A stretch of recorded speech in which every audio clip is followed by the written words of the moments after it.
Bonjour et bienvenue dans cette 78e vidéo abondance dans laquelle je voudrais aborder un sujet dont on entend souvent parler et qui revient souvent à la une des préoccupations en SEO.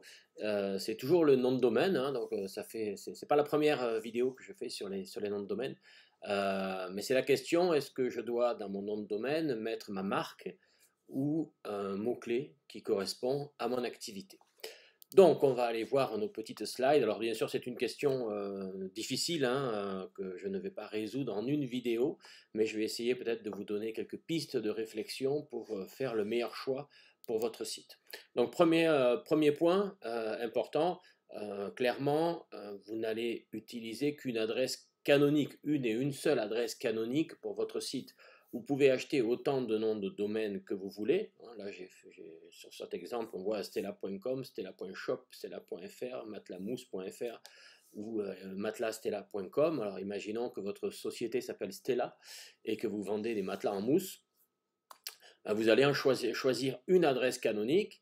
Par exemple, ici, j'ai choisi matelasstella.com et tous les autres noms de domaine, vous allez les rediriger en 301 vers l'adresse canonique que vous avez choisie au départ. Donc Google ne verra que l'adresse canonique. Si vous voulez utiliser les autres noms de domaine, c'est tout à fait possible, mais il faut faire d'autres sites avec un autre contenu original sur chacun de ces noms de domaine.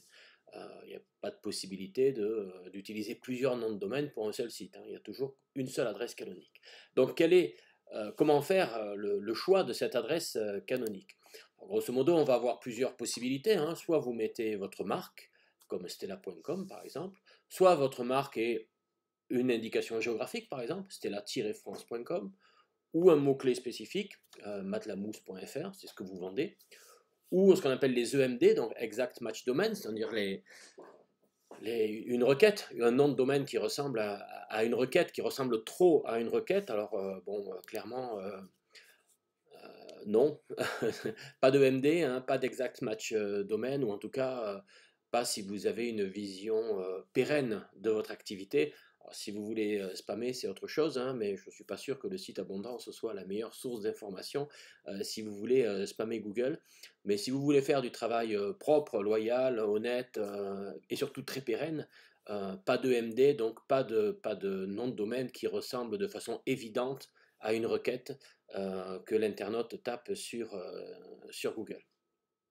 Donc on vire les EMD et il nous reste grosso modo la marque, stella.com, le mot-clé pur et dur, matelamousse.fr, ou un mix des deux, matelas-stella.fr, .com, .net, .org, etc. bien sûr. Bon, à voir, il y a des choix à faire, ils ne sont pas gravés dans le marbre, il n'y a pas un choix spécifique gravé dans le marbre. Un point qui est important, c'est que l'importance des mots-clés dans le nom de domaine a beaucoup baissé au fil du temps pour Google.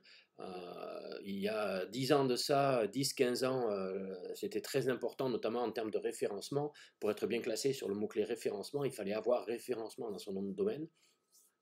Bon, c'est plus du tout le cas aujourd'hui. Si vous tapez référencement sur Google, vous verrez qu'il y a assez peu de sites qui ont ce terme dans le nom de domaine. Et grosso modo, pour beaucoup de mots-clés génériques. Alors ça ne veut pas dire que l'impact est nul, ça veut dire qu'il a beaucoup baissé au fil du temps. C'est sûr que si vous vendez des matelas mousse, si vous avez matelamousse.fr ou matelamousse.com, on ne peut pas dire qu'il n'y a pas d'impact du nom de domaine, mais il est faible. Il est faible. Bon, ceci dit, il vaut mieux avoir un petit peu que rien.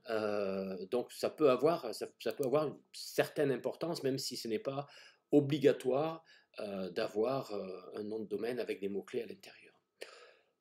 De notre côté, ça dépendra complètement du type de site. Si vous avez un site institutionnel qui va donner des indications, qui va se présenter sur le web, c'est difficile de ne pas mettre la marque du site dans le nom de domaine, sinon ça va vraiment paraître bizarre et pas logique. Donc il va y avoir quelque chose de pas clair là-dedans. Donc bien sûr qu'il faudra qu'il y ait la marque.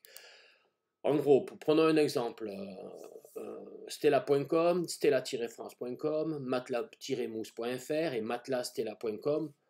Bon, on peut dire, ok, je vais présenter mon entreprise, je vais peut-être faire un premier choix, une shortlist avec stella.com, stella-france.com, matelasstella.com, et j'élimine matelamousse.fr parce qu'il n'y a pas le nom de l'entreprise dedans.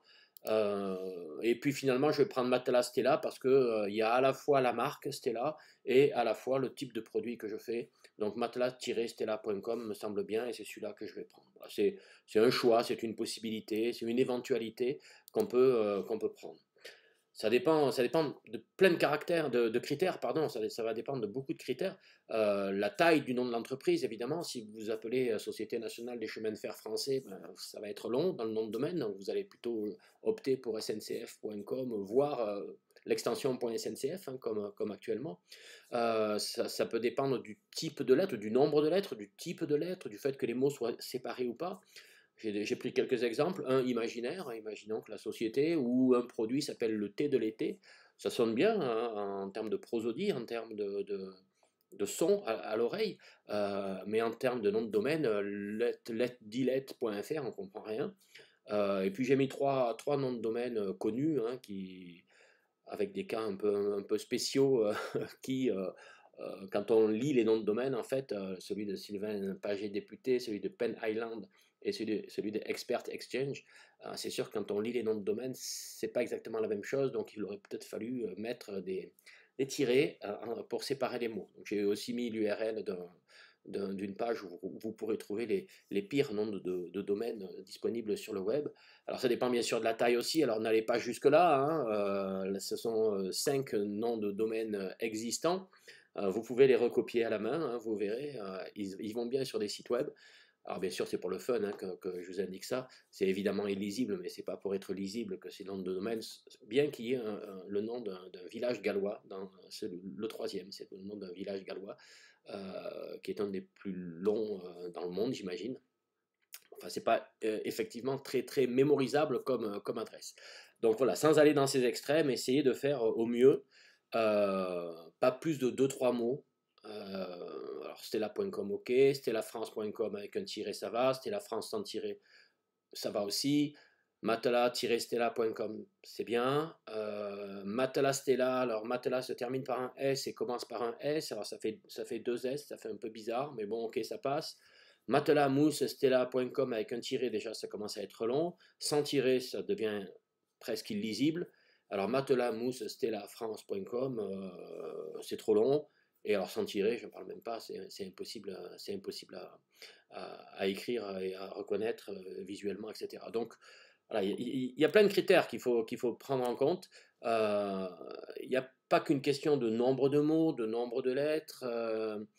Il y a des questions de branding, il y a vraiment plein de critères à prendre en compte. Je crois que le plus important, c'est de faire ça avec bon sens, tout simplement. Mettez-vous du côté de l'internaute, pensez à l'internaute, qu'est-ce qui est le plus facile en termes de communication, en termes de longueur, voilà, tout un tas de tout ce qui peut venir à l'esprit. Qu'est-ce qui amène de la confiance pour l'internaute, etc., etc.